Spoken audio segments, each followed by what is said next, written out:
সুপ্রভাত বন্ধুরা, কেমন আছেন সবাই? আমার প্রবাসী বাঙালি চ্যানেলে সকলকে স্বাগত। সকাল সকাল দেখুন কি অবস্থা। আমাদের জানাই ছিল না যে কাল রাতে স্নোফল হবে। ঘুম থেকে উঠেই দেখি এই অবস্থা, আর এখন আমি স্কুলে বেরোবো, তো মানে টাইমও নেই, আর খুব তাড়াতাড়ি সব ক্লিন করে কোনো রকমই বেরোতে হচ্ছে। যেহেতু কারোরই জানা ছিল না, সেই জন্য স্কুলও ডিলে দেয়নি, তো একদম অন টাইমেই যেতে হবে। আর এপাশে খুবই বাজে অবস্থা। আমাকে দাও, আমি করে দিই।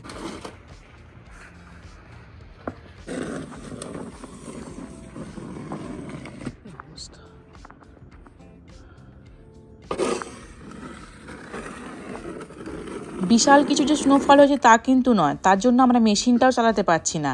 এইভাবে আমাদেরকে বেলচা দিয়ে পরিষ্কার করতে হচ্ছে, আর এই বেলচা দিয়ে পরিষ্কার করা হচ্ছে মানে খুবই কষ্টকর ব্যাপার। সকালবেলায় পাড়া প্রতিবেশীরা সবাই যে যার ড্রাইভওয়ে পরিষ্কার করতে নেমে পড়েছে, কারণ সবারই হয় অফিস আছে আর না হলে বাচ্চাদের স্কুল রয়েছে। এই যে দেখুন, পাশের বাড়ি ইনিও পরিষ্কার করছেন, আমার সামনের বাড়ি তারাও পরিষ্কার করছে, কারণ তাদেরও স্কুল রয়েছে।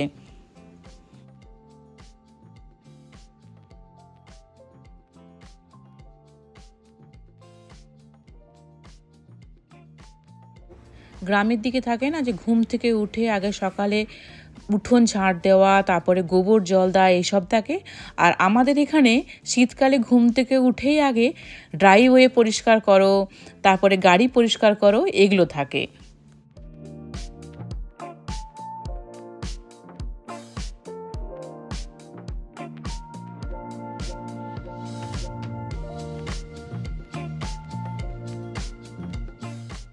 গাড়ি পরিষ্কার হয়ে গেল, এবার গাড়িটা স্টার্ট করে দিচ্ছি।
কোনো রকমে গাড়ি পরিষ্কার করে বেরোলাম, লেট তো হয়েইছে। তো আগের থেকে যদি আমরা জেনে থাকি, আমরা গাড়িগুলোকেও ঠিক ওইভাবে রাখি, মানে একটা গাড়ির পিছনে আরেকটা। আজকে সেটাও করিনি। একটা গাড়ির পিছনে আরেকটা গাড়ি যদি রাখি, তাহলে আমাদের পরিষ্কার করতে সুবিধা হয়, ড্রাইভওয়েটা স্মুথলি করা যায়। আর একদম পুরো সাইডে সাইডে রেখেছি, দিয়ে এবার গাড়ি বের করতেও অসুবিধা হচ্ছিল একটু। স্নোফল হলে রাস্তাগুলো, তারপরে এই বাড়িগুলো দেখতে তো দারুণ লাগে, তবে দেখতে ভালো লাগলেও খুব কেয়ারফুলি ড্রাইভও করতে হয়, কারণ রোড খুব স্লিপারি থাকে এই সময়। রাস্তাঘাট যদিও পরিষ্কার পরিচ্ছন্নই আছে, কিন্তু ওই বাড়ির সামনে মানে লোকের ড্রাইভওয়ে, তারপরে সাইড ওয়াক, এগুলো এখনও পরিষ্কার হয়নি। আগের থেকে জানা থাকলে আমরা প্রিপেয়ার হয়ে থাকি, সেভাবে আমরা প্রস্তুতি নিয়ে অনেক আগে উঠে পড়ি, সব কিছুই পরিষ্কার টরিষ্কার হয়ে যায়। কিন্তু এরকম মানে যদি না জানা থাকে, তা 35% দেখা ছিল, বুঝতে পারিনি যে এতটা স্নোফল হয়ে যাবে বলে। ভাবছিলাম হয়তো হবেই না, মানে বেশ অসুবিধার মধ্যে পড়ে যাওয়া আর কি। সকালবেলায় এক তো ঠান্ডা, তার উপরে আবার এই স্কুল। যদি স্কুলও মানে আগের থেকে জেনে যায় যে স্নোফল হবে, তাহলে ওরা 2 আওয়ার্স ডিলে দেয় বা 1 আওয়ার ডিলে দেয়, কিন্তু সেটাও আজকে হয়নি। তো বেশ অসুবিধার মধ্যে সবাই পড়েছে, শুধু আমি একা নই। তবে এই বছরে এখনো পর্যন্ত একটাও আমাদের স্নো ডে হয়নি, মানে স্নোফল হচ্ছে কিন্তু হয় উইকেন্ডে আর না হলে বিকেল থেকে রাত পর্যন্ত। তো তার জন্য আমাদের এখনও যে স্কুল ডিলে হচ্ছে বা স্নো ডে পেয়েছি তা কিন্তু এখনও হয়নি। স্নো হচ্ছে বলছি, কিন্তু স্নো যদি না হয় তাহলেও কিন্তু আমাদের আবার জলের সমস্যা দেখা দেয়, মানে খরা হয়ে যায় এখানে। আজকে আমাদের স্কুলের হাফ ডে রয়েছে, তো স্কুল ছুটির পর বাড়ি গিয়ে দেখা হচ্ছে আপনাদের সাথে। আজকে আমাদের স্কুলের হাফ ডে ছিল, তো বাড়ি চলে এসেছি তাড়াতাড়ি। আর আজকে আমার ডাক্তার দেখানোর অ্যাপয়েন্টমেন্ট রয়েছে, দাঁতের ডাক্তারেরই অ্যাপয়েন্টমেন্ট রয়েছে। তো আমরা একই জায়গায় চলে যাচ্ছি আজকে আবার। একই জায়গায় বললাম, কিছুদিন আগে ছেলেকে নিয়ে এসেছিলাম এইখানে ডেন্টিস্টের কাছে, সেই ভিডিও আমি শেয়ার করেছিলাম। চলে এসেছি ডেন্টিস্টের এখানে, এই ঢুকলাম।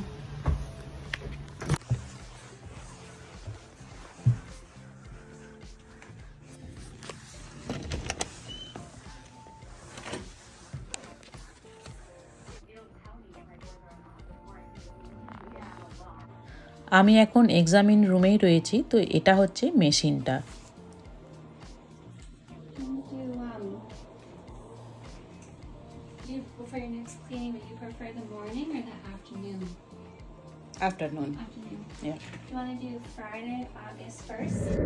আমার দাঁতের এক্সাম হয়ে গেল। তো আমার বিল হয়েছে $469, মানে 41,000 টাকা। আমার যেহেতু ইন্স্যুরেন্স রয়েছে, তো তার জন্য আমাকে এখন কিছু পে করতে হচ্ছে না। এখানে কিন্তু হেলথ ইন্স্যুরেন্স থাকাটা খুবই জরুরি, মানে যদি কারো না থাকে তাহলে কিন্তু ডাক্তার দেখানোটা খুব কঠিন হয়ে যায়। আমার হাতে এই ব্যাগটা দেখছেন, এই ব্যাগটা যে কোনো সময় দাঁত দেখাতে গেলেই এটা দেয়। এর মধ্যে একটি পেস্ট থাকে, একটি ব্রাশ থাকে আর ফ্লস করার জিনিস থাকে। আমেরিকার ওয়েদার নিয়ে কিছু বলার নেই, মানে দেখুন সকালবেলায় ঘুম থেকে উঠে দেখলাম চারদিক পুরো তুষারপাতে সাদা হয়ে গেছে, আর এখন দেখুন বৃষ্টি হচ্ছে। তো ভেবেছিলাম বাড়ি চলে যাব দাঁত দেখিয়ে, তারপর এখন আবার ঠিক হলো যে একটু গ্রসারিও করে নিয়ে যায়, কারণ ওয়েদার খুব খারাপ, বারবার বেরোনো মানে খুব বাজে ব্যাপার হয়ে যায়।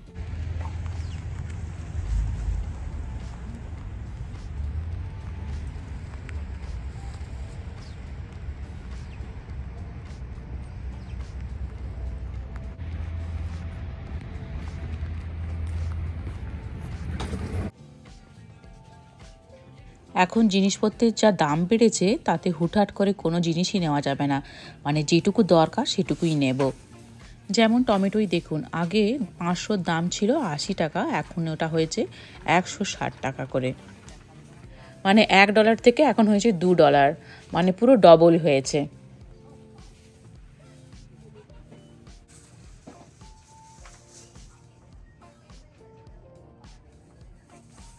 এর মধ্যে এখানে দেখুন কাঁঠাল হাজির হয়ে গেছে। দেশে তো এই সবেমাত্র এঁচড় উঠছে, কিন্তু এখানে দেখুন কাঁঠাল এসে গেছে।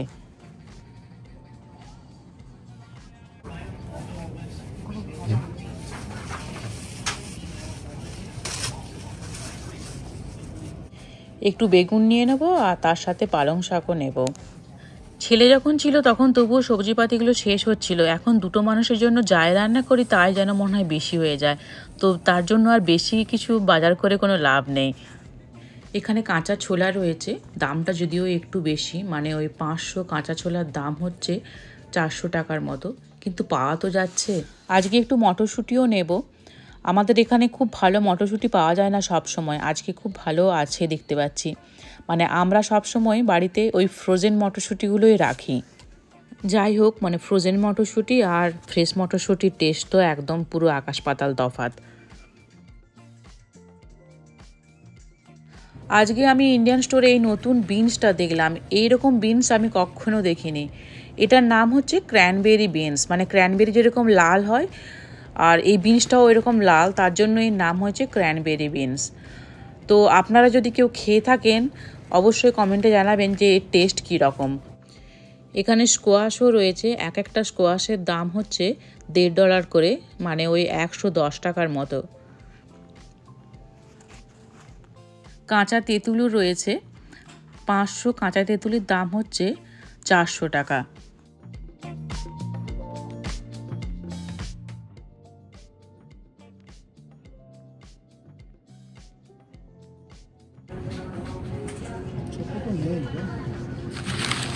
এত বড়, ওই যে উপরের এটা এত সুন্দর সুন্দর পেঁপেগুলো রয়েছে, আমরা একটা ছোট পেঁপে ভাবলাম নেব, একটা পছন্দও হলো, কিন্তু এই যে দেখুন মুখটা মনে হচ্ছে একটু খারাপ, তো আর নেব না। আমরা এখানে যখনই আসি তখনই পেয়ারা নিয়ে যাই। তো আজকে আমরা পেয়ারার দাম দেখে পুরো অবাক হয়ে গেছি, মানে আজকে পেয়ারায় আর হাতই দেওয়া যাবে না। 500 পেয়ারার দাম হচ্ছে 450 টাকা করে, যেটা আমরা 80 টাকা করে নিয়ে গেছি 500 পেয়ারার দাম। তো আজকে আর তার জন্য পেয়ারার কথা মাথাতেই নিয়ে আসছি না। এখানে রয়েছে নারকেল, 2 রকমের নারকেল, পূজার নারকেল একটা আর একটা হচ্ছে রেগুলার নারকেল।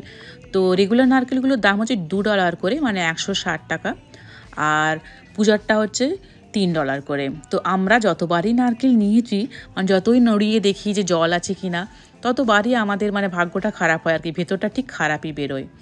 আর এপাশে রয়েছে দেখুন ডাব, তো জোড়া হচ্ছে $10 করে, মানে এক একটা দাম পড়ছে 400 টাকা করে। সত্যি কথা বলতে কি, ডাব আমাদের এখনো পর্যন্ত ইউএসএ কিনে খাওয়া হয়নি, তো একবার নিয়ে দেখতে হবে ভেতরটা আমরা ঠিকঠাক পাই কিনা।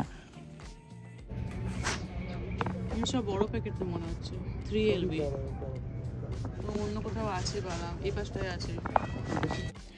1 প্যাকেট আলমন্ড বাদাম নেব, আমরা ছোট প্যাকেটগুলোই খুঁজছিলাম, এপাশে আছে দেখতে পাচ্ছি। বড় প্যাকেট নিই না, তার কারণ অনেক দিন হয়ে যায়, আমাদের শেষই হয় না, তারপর দেখা যায় হয়তো খারাপই হয়ে গেল। আর 1 প্যাকেট আমাদের চাল নিতে হবে, তো আমরা বাসমতি চালটা নিই, রয়্যাল বাসমতি। তো এখানে দেখুন সব রকমের চাল রয়েছে, কি সুন্দর করে সাজানো রয়েছে। নোপ, এইরকম ধরনের ছোট ব্যাগ, এই যে এটা, যেটা এটা কত করে দাম পড়ছে এই ছোট ব্যাগগুলো? $15। এই যে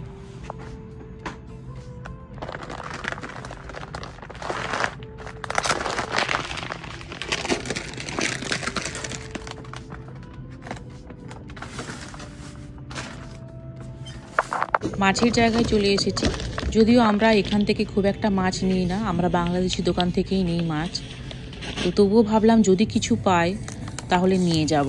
লাস্ট ইয়ার এপ্রিলে এসেছে এগুলো। ইলিশ আছে, কিন্তু বেশ পুরনো আর কি, আর তাছাড়া খুব একটা বেশি বড়ও নয়। এই ছোটো ছোটোগুলো খেতে ভালো লাগে, এরকম এগুলো আমাদের দেশে যেগুলো হয় সেরকম দেখি। পুরো নরম করে তোমার কাটতে হবে আগে। পেটটা কি পরিষ্কারও আছে? হ্যাঁ, পারা যাবে কিন্তু কাটা। নরম করে তারপর তোমার করতে হবে। নেবে নাকি একটা ছোটো দেখে? আজকে না নেবে না, পরে একদিন এসে নিয়ে যাবে, কারণ কালকে তো এখন সপ্তাহে খরচা কিছু 2 সপ্তাহে কেটে যাবে, তারপরে সপ্তাহে তাহলে চলে একটা যাবে, ছোট্ট দেখে নিয়ে যাবো, তারপরের সপ্তাহে আমরা চলে যাবো, রুই মাছ। বুঝলেন? হ্যাঁ, ইলিশটা নিয়ে গেলে হয়, এখন ছোট ছোট ইলিশ কাটাও সুবিধা আছে। তাই কত নেবে? 5 টাকা নিয়ে নেবো, এলবি। কত এলবি আছে এগুলোতে? ওই ইলিশ তো এখানে লেখা আছে, কিন্তু প্যাকেটে কত করে লেখা আছে? প্যাকেটে লেখা নেই কত করে আছে, আছে পাউন্ড লেখা নেই, মিঠা পানি। কিন্তু এখানে লিখে দেবে প্রোডাক্ট অফ মায়ানমার। দুজনে মিলে অনেক চিন্তা ভাবনা করে ঠিক হলো যে মাছ নেব না, কারণ বাড়ি নিয়ে গিয়ে নিজেদেরকে কাটতে হবে, এখানে কাটার কোনো ব্যবস্থাও নেই। তাছাড়াও আমরা কিছুদিন পর ছেলের কাছে চলে যাব, তো এইসব চিন্তা ভাবনা করে আর মাছ নেওয়া হলো না।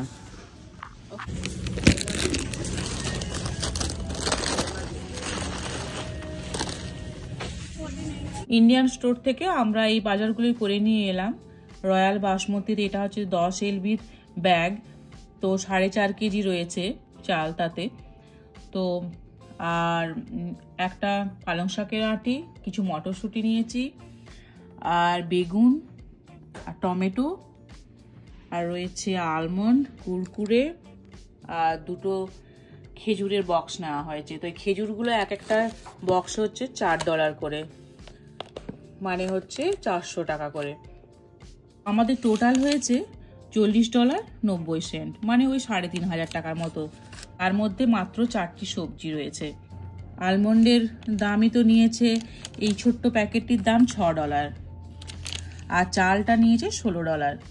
পালং শাকের আঁটি এটা নিল $2, আর এইটুকু মটরশুঁটি নিলাম, এটা মানে $2.99 এরকম এলবি ছিল, তো আমাদের এইটুকুর দাম নিল 100 টাকা আর কি, $1.26। আপনাদের আজকের ভিডিও কেমন লাগলো কমেন্টে জানাবেন, ভালো লাগলে ভিডিওটি লাইক করবেন, শেয়ার করবেন। দেখা হচ্ছে পরের ভিডিওয়।